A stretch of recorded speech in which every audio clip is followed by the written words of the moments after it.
Hi friends, அஸ்ஸலாமு அலைக்கும். Welcome to my channel.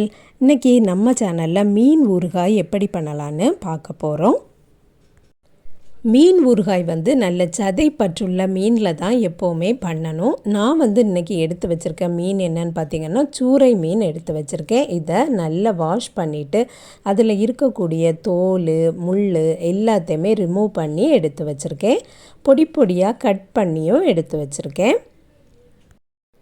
இந்த மீன் ஊறுகாய்க்கு 2 ஸ்டெப் இருக்குது. ஃபஸ்ட்டு ஸ்டெப் இந்த மீனில் நல்ல மசாலா அப்ளை பண்ணணும். எடுத்து வச்சுருக்கக்கூடிய மீனுக்கு தக்கன நான் வத்தல் தூள் சேர்த்துருக்கேன்.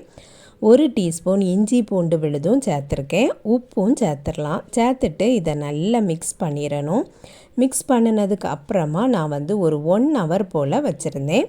கொஞ்சமாக மஞ்சள் தூளும் சேர்த்துருக்கேன். மீன் மலிவாக இருக்கக்கூடிய நேரங்களில் இந்த மாதிரி மீன் ஊறுகாய் செய்து வச்சிட்டோம்னா மீன் கிடைக்காத நேரங்களில் நமக்கு யூஸ்ஃபுல்லாகிட்டு இருக்கும். நல்லா மிக்ஸ் பண்ணியாச்சு, அப்படியே வச்சிடலாம். 1 ஹவர் கழிஞ்சதுக்கு அப்புறமா இந்த மீன் எல்லாத்தையும் பொரிக்கணும். அதுக்காக வேண்டி ஒரு பேனில் நான் நல்லெண்ணெய் ஊற்றிருக்கேன். இது ஊறுகானால் நான் நல்லெண்ணெயில் தான் பொரிக்க போகிறேன். மீன் முங்குற அளவுக்கு தான் எண்ணெய் ஊற்றணும் அப்படின்னு இல்லை, இந்த மாதிரி போதும். நாங்கள் சூறை மீன் அப்படின்னு சொல்லுவோம். டூனா ஃபிஷ்னால் எல்லாருக்குமே தெரியும். இது பெரிய பேனாக இருக்கிறதுனால எல்லா மீனையுமே வச்சுட்டேன். லைட்டாக பொரிஞ்சதுக்கு அப்புறமா இந்த மாதிரி மிக்ஸ் பண்ணி கொடுத்துக்கலாம். மசாலா எண்ணெயில் ஆனாலும் ஒன்றும் பிரச்சனை இல்லை. இதே எண்ணெயில் தான் நம்ம மறுபடியும் தாளிக்க போகிறோம்.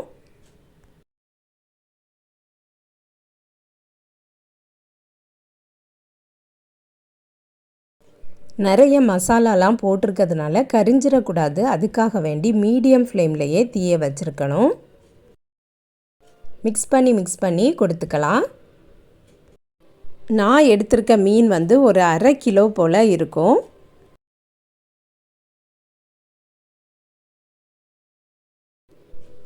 இப்போது நல்லா பொரிஞ்சாச்சு. இனி எடுத்துடலாம்.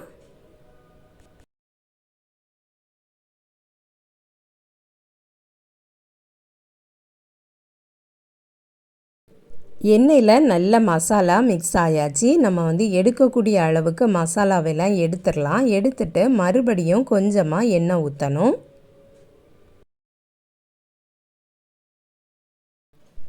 ஏன் எல்லா மசாலாவையும் எடுத்துட்டேன் அப்படின்னா, மறுபடியும் நம்ம தீயை பற்ற வைக்கும்போது கரிஞ்சிடக்கூடாது. அதுக்காக வேண்டி தான் எடுத்திருக்கேன். எண்ணெய் குறைவாக இருக்குது, அதனால் மறுபடியும் நல்லெண்ணெய் ஊற்றிருக்கேன். ஒரு பவுல் நிறைய பூடை எடுத்து தோல் உரித்து கட் பண்ணி எடுத்து வச்சுருக்கேன். அதையும் சேர்த்துடலாம். இனி கொஞ்சமாக இஞ்சியும் தோல் உரித்து பொடி பொடியாக கட் பண்ணி எடுத்து வச்சுருக்கேன். அதையும் சேர்த்தாச்சு. இனி நல்லா மிக்ஸ் பண்ணி கொடுத்துக்கலாம். மீன் ஊறுகாய் சாப்பிடும்போது இந்த பூண்டும் இஞ்சியும் இடையில கடிபடும்போது அதுவும் நல்லாயிருக்கும். 3 பல்லு பூண்டு எடுத்து தோல் உரிச்சிட்டு நல்லா தட்டிட்டு சேர்த்துருக்கேன்.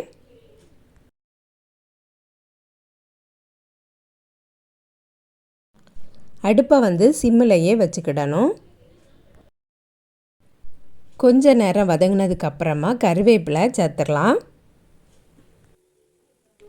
பொதுவாக இந்த சூறை மீனில் இந்த மீன் ஊறுகாய் வச்சிங்கன்னா ரொம்ப டேஸ்ட்டாக இருக்கும். நான் ஏன் இதை செலக்ட் பண்ணேன்னா, சூறை மீன் எப்போவுமே ரொம்ப ஸ்மெல் அடிக்காது. வேறு மீன்லாம் நம்ம எடுத்துக்கிட்டோம்னா அது ஸ்மெல் ஓவராட் இருக்கும். இது அப்படிலாம் இருக்காது.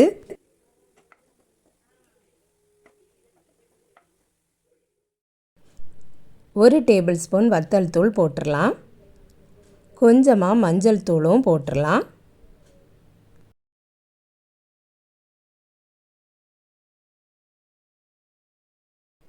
எல்லாம் நல்லா மிக்ஸ் ஆனதுக்கு அப்புறமா பொரித்து வச்சுருக்கக்கூடிய மீனையும் போட்டுடலாம்.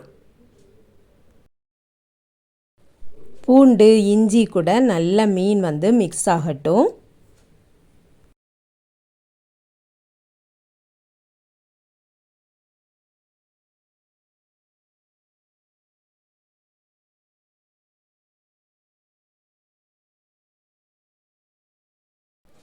எல்லாம் சேர்ந்து நல்லா மிக்ஸ் ஆனதுக்கப்புறமா இந்த கப்பில் நான் வந்து வினிகர் சேர்த்துருக்கேன். இது வந்து கரெக்டாக ஒரு 3 டேபிள் ஸ்பூன் இருக்கும்.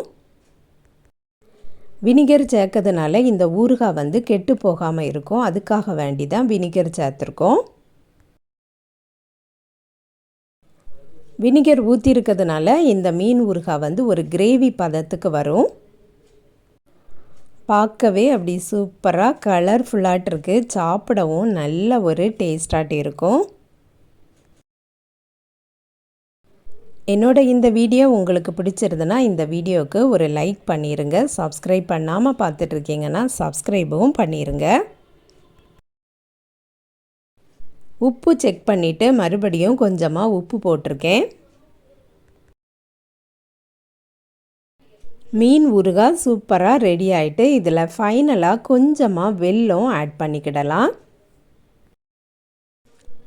இந்த வெல்லம் சேர்க்கறதுனால ரொம்ப இனிப்பாட்டெலாம் இருக்காது, கரெக்டாட்டு இருக்கும், நல்ல ஒரு டேஸ்டாட்டு இருக்கும்.